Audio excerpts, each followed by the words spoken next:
Welcome back to the morning show here on Arise News.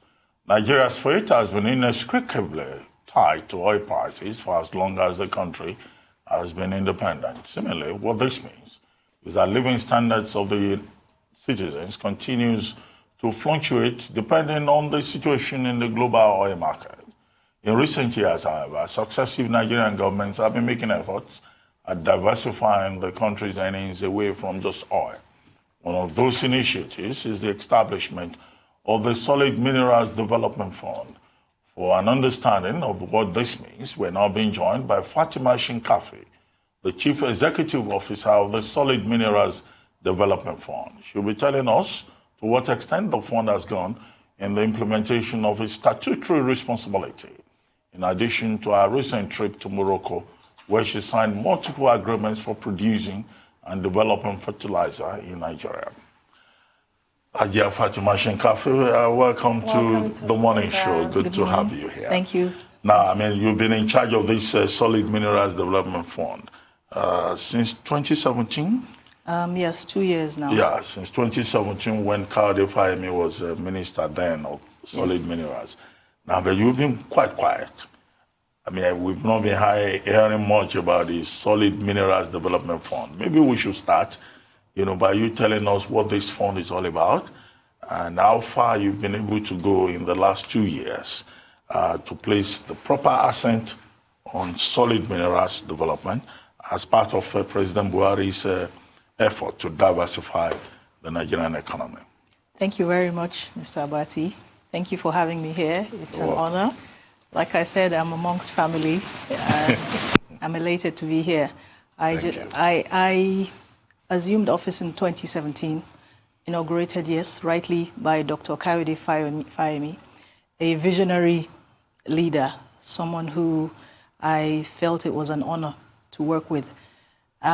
He had just concluded the roadmap for the industry, for the sector in general, and that wove and brought together all the necessary things that we should do. So that's what a leader should do. So he put he put it on the agenda. Solid minerals became more prominent at FEC. For the very first time, the highest amount was allocated for funding.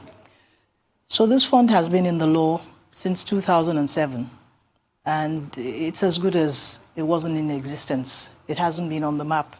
And when I took over, it was an empty shell. So we had a few civil servants that had been seconded to the fund, good at what they do, but not for a fund. So the first thing I did was set about appraising the challenges and defining what my achievements should be and map out a plan and a trajectory so that I don't come and pass through the system and not make any impact. So we looked at the country, 36 states. We're blessed.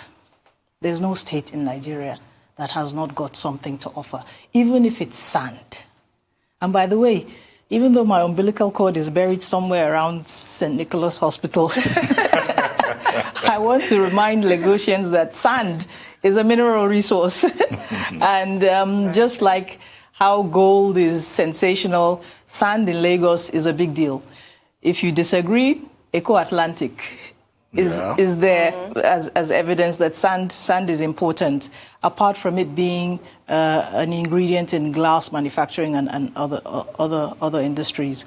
Quarrying is also considered to be under a mineral resource, and quarrying is very important and impacts on the construction industry. Aggregates. If you take a drive to Ibadan, on the way, quarries scattered all over, and beyond aggregates, marble, dimension stones, we have beautiful stones that will put Carrara marble in Italy to shame. So we restructured. That was the first thing we did as a board when we were appointed. We restructured the fund. And restructuring is a fancy word, and I don't want to put the national restructuring in people's minds. All it means is that you populate an organization with the right skills and the right talents for the mandate that it has been given. And that's what we did. So you have a fund that is unique and not like a fund for a Zenith Bank or First Bank that is going to finance someone importing spare parts. It's unique because it's a technical area, it's a niche area, it's a science. Solid Minerals is a fund that should know about geology. You should have mineral economists. You should have technically skilled people, apart from me as an administrator, backing you up. And you're only as good as your team. So with the right talents, we then set about focus. So you have a roadmap, Dr. Fayemi did. We also needed our own organizational roadmap to have focus and say, these are the targets, these are the milestones we wish to achieve without boiling the ocean. There's a plethora of problems and challenges, but without boiling the ocean, focus on some key achievements and make sure that within certain timelines and a time horizon, you achieve those achievements. And we set about putting together our own roadmap, intrinsic in the general roadmap for the sector. And we did this with the help of experts. We weren't immodest about it. We went across stakeholders, local stakeholders in the mining sector, international stakeholders. We had McKinsey on board with us at the fund, advising us, and they're still there because we're now in the implementation phases. So why have we been silent? That's what we've been doing, to position ourselves to be able to carry out that mandate. We've now concluded that design phase, and we've moved into the implementation phase of carrying out that mandate. We have a gargantuan task. By 2050, the population of Nigeria is predicted to be over 400 million. That's an existential threat to good living. Already we have challenges. Half of our population is under the age of 35. That is an advantage. That's an asset. In that bracket, and I'm not gender or age discriminatory because I'm moving away from that 35 fast. But in that bracket... You want me to ask you? No, I won't tell you my age. It's just a number. So in that bracket, the talents we have, the energy we have, the nascent innovation that we need to unleash is what is going to propel us to the jobs that President Muhammadu Buhari so wants for Nigerians. And we cannot do it as government. People can't carry their CVs around government agencies. Not everybody can be commissioner. Not everybody can be DG. Not everybody is going to have a portfolio in a ministry or have that job. But the private sector, in the countries where they've achieved mass employment, it has been achieved by fiscal regulations being implemented, good tax regimes, and the private sector. So SMDF's motive or reason for existence is to enable, empower, and motivate the private sector. And that's brilliant. That's absolutely brilliant, because it seems as though you have quite a sustainable plan in place for the fund itself, and that's encouraging to know about. You mentioned the mining sector, of course, which this falls directly into, and the mining sector has to be one of the most controversial sectors in Nigeria right now, simply out of the fact that a lot of illegal mining has gone on over the years. A lot of illegal mining is still going on across Nigeria. There are lots of aggrieved citizens who look at the way we're going about tax reform and look at the gap in mining and start to scream. And we would like to know that that is also something that is being nipped in the bud. How would you say Nigeria has been faring in terms of getting it right with illegal mining and criminalizing it, since you have been a part of this particular fund, in terms of what you've observed and seen? And what do we need to do going forward to really make sure that we kill this? I'd like to contradict you. We're not moving towards criminalizing illegal miners. I'll tell you why. We're not Canada. We're not... No, not the miners. The activity of illegal mining. It's people doing it. It's people doing it. We can call them miners, we can call them illegals, we can call them artisans. So 80% of mining in Nigeria is artisanal. 80%. It's not like the oil sector where you have the Shells and the Chevrons and the rest. So that 80% off the radar are generating a lot of GDP off the radar. Last year, $500 million worth of gold from Nigeria was sold to Dubai. And this data is not coming from Nigeria. This data is from Dubai. This data is from Reuters. This data is from the UN. So who generated that 500 million worth of gold? It wasn't ghosts. It's people that are eking out a living, albeit pedestrian, albeit informal. Part of our mandate is to formalize them, is to stop calling them criminals, is to get them on the radar, is to get them bank accounts, financial inclusion, look at the gender situation at those mines, look at the environmental impact that they're having, and lives. I come from a state where 400 women and children and men died from lead poisoning, and that was from mining gold. And I interviewed one of them who had 7 children and had lost about 3 or 4 of his children and his wife. And he said to me, and I said to him, will you stop? Will you stop this now that you've lost your wife, you've lost your children? And he said, no, I don't have a plan B. I make 30,000 naira a week from this. Nothing else is going to give me that, and I'm going to go ahead with it. So we're doing remediation of soil. We, as a country, Medicines Sans Frontières came in, chelation therapy, all of that. But you must stop what is causing them to do that activity without guidance. It's out of poverty. It's poverty-driven. It's lack of education. And the minerals are not in Abuja. They are in these rural areas where the poverty cycle is worst. But formalizing them, giving them equipment, teaching them safer mining methods, even doing basic exploration to delineate the reserves and show them where to go and what to do, giving them licenses, because now you can get a small-scale license. You don't have to be big. And then aggregating their product, linking them to markets, giving them better prices. All these things will bring them into a formal realm and improve on tax collection, improve on investment as well. Data. There's a lot going on that we don't know because it's just not on the radar. Well, I think it's good that Leila brought up the issue of illegal mining. You choose to call it artisanal mining. You know, we've been hearing these phrases since Obieze Kosile was Minister of Solid Minerals.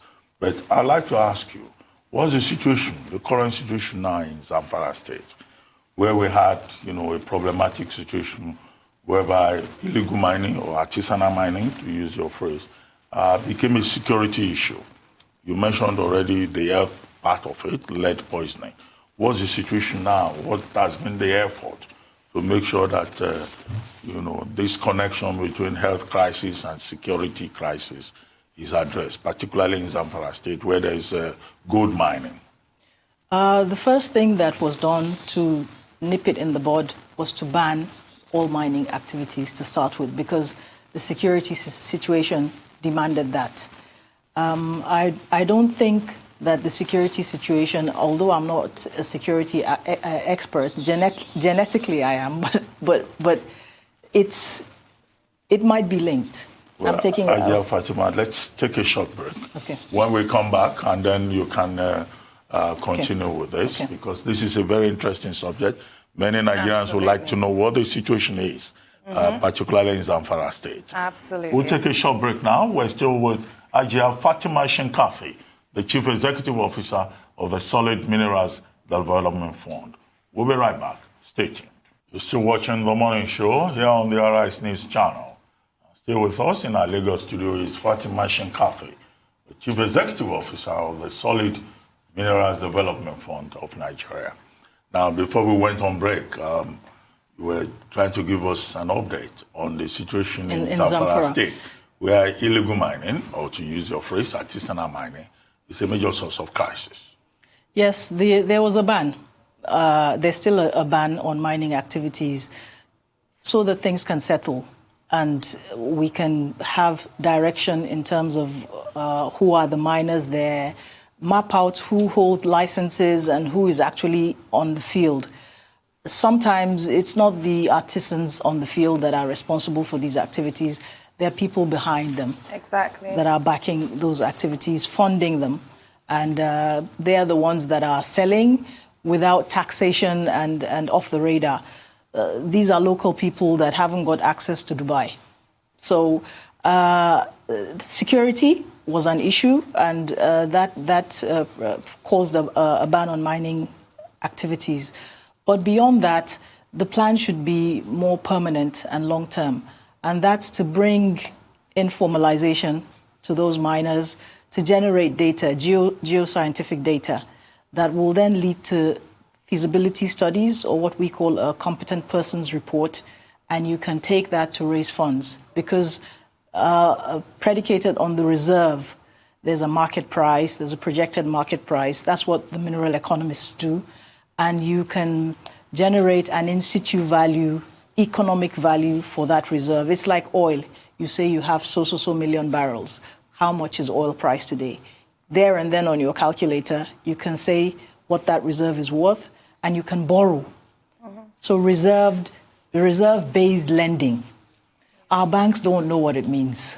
I can tell you only 2 banks have solid mineral desks, FCMB and Stanbic. They don't have the appraisal capacity. The percentage of borrowing to the sector in comparison to even education, which is low, and agriculture is abysmal. I think it's not because they don't want to make money. I think there's a lack of understanding. There's a lack of appraisal capacity. There's a lack of risk appetite. So the banks are there and they do commercial risk appraisals. They don't have the technical desks, unlike a standard bank that has teams per metal, not just one person sitting at a desk. We've just managed to change the inertia for agriculture with several interventions. Mining still needs a lot of work. We need to sensitize the banks and the commercial institutions. And we are here to co-invest and to cushion that risk factor for financing of projects. But let me ask you, maybe it's an academic question. I mean, Nigerian governments, one after the other, talk about diversifying the economy, moving away from over-dependence on oil. Do you think, there's really strong merit in that argument, and that, Nigeria will get to a point whereby maybe non-oil, the non-oil sector will do much better than this our dependence on oil? Because oil is easy money. Even the 2020 budget, the benchmark is oil price.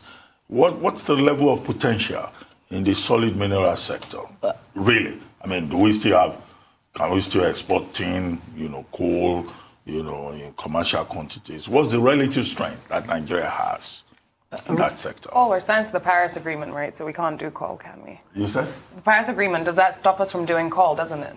Well, everyone else is. But we have signed that, but coal for energy, perhaps. But there are times when coal becomes a mitigant to climate change. Instead of chopping down trees, you have cleaner coal technology. So that's a debatable thing. And you use what you have. We haven't been contributing to gas emissions like the developed countries. We have economic arguments to justify using coal if we are in a position to make them. So, Ruben, we don't have a choice. It's no longer a luxury. It's now a necessity. It's now a threat if we don't diversify. Oil is what the budget is predicated on now, but it's fast becoming unfashionable to do that because the price has crashed. There's a lot of production in America. There's alternative sources for what used to be something unique in terms of our Nigerian oil production. The markets are dwindling, and the mineral resources we're sitting on it's a travesty if we don't harness them and bring something out for manufacturing and income generation. So it seems like a dream. Government has said it, previous governments, it's a mantra. We must diversify, we must diversify. It seems like a dream. Fantasy and reality. What links those two things together, in my opinion, beyond prayers, which we are wonderful at doing in Nigeria. Prayers first, of course, but between that fantasy and reality gap, the bridge is science. So we didn't go into the Niger Delta with buckets to carry crude oil into our kitchens and refine. We had science to link those two things. And it's the same thing in the mineral sector. We have to bring in knowledge. We have to bring in the newest and best technologies for our situation and context. We can't keep panning and melting gold in an environment that is harmful. There's equipment, there's technology now to do that in a modern way. So I think science needs to come into play, better planning, better team to look at the country as a whole and identify where our comparative strengths are, not just go after minerals. Absolutely. Without targets. How much money is being lost annually to the problem that we have with illegal mining? And on top of that as well, can you also tell us about your recent trip to Morocco? We believe that you got into some stuff, there's some positive stuff around fertilizers for Nigeria, so it would be great to hear about that too. I don't quote figures without a basis, Fair. It's a lot. It's a huge amount. It's across several minerals. It's not just gold. The tin in Malaysia, again, the statistics and data we got back from Malaysia buying Nigerian tin is huge.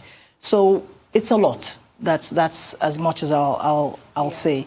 My recent trip to Morocco, Casablanca, to sign a technical agreement was to increase fertilizer capacity locally. So people know that phosphates are in existence. We have phosphates in Sokoto. I think we have in Ogun State as well. And local people have mined it for a long time and supply farmers.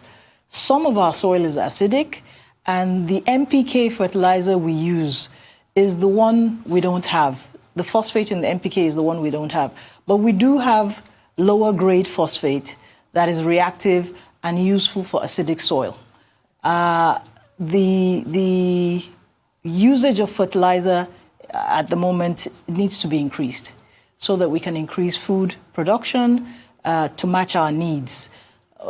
We're developing technology to process better, to delineate the reserves and estimate the reserves that we do have, extraction methods, and a blending plant has been planned for the end of that.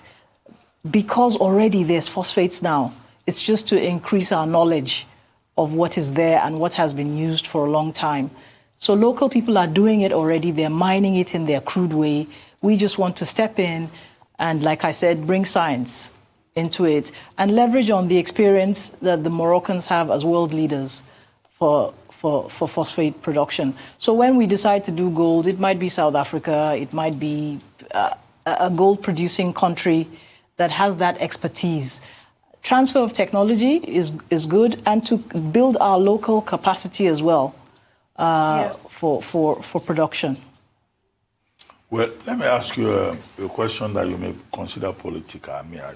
I know that the Moroccans, they are actively engaged with some states in Nigeria. But one thing I observed, the last conference I attended in Morocco, is that the concentration seems to be in the northern part of the country. Most of those states that are really engaged with Morocco, in the area of fertilizer, they are in the northern part. And when you mentioned Ogun State, I was interested in that. Why is it not a nationwide engagement with Morocco? Why is it restricted?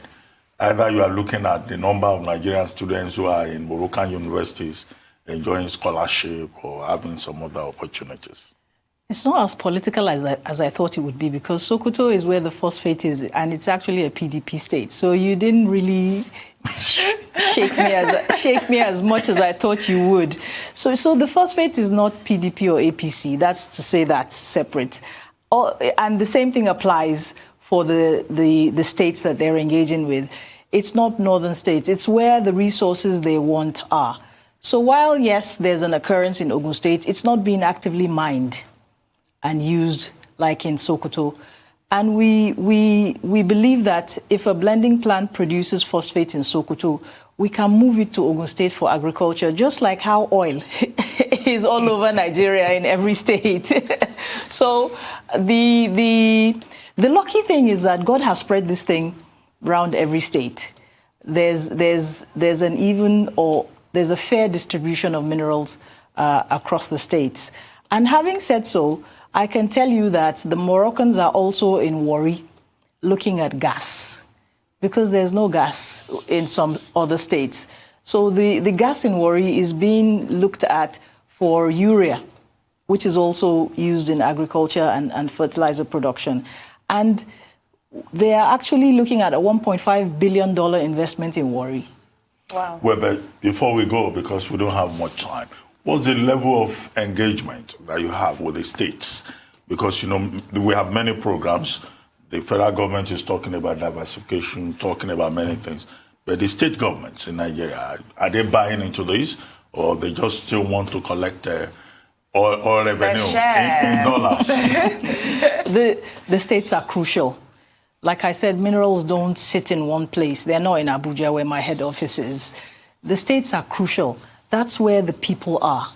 And we are engaging with those states as strategic partners because the population we just spoke about are spread around the states and they are crucial partners. So we're thank engaging you, with them. Fatima Shinkafi. We've enjoyed this conversation. Thank you very much. Thank you.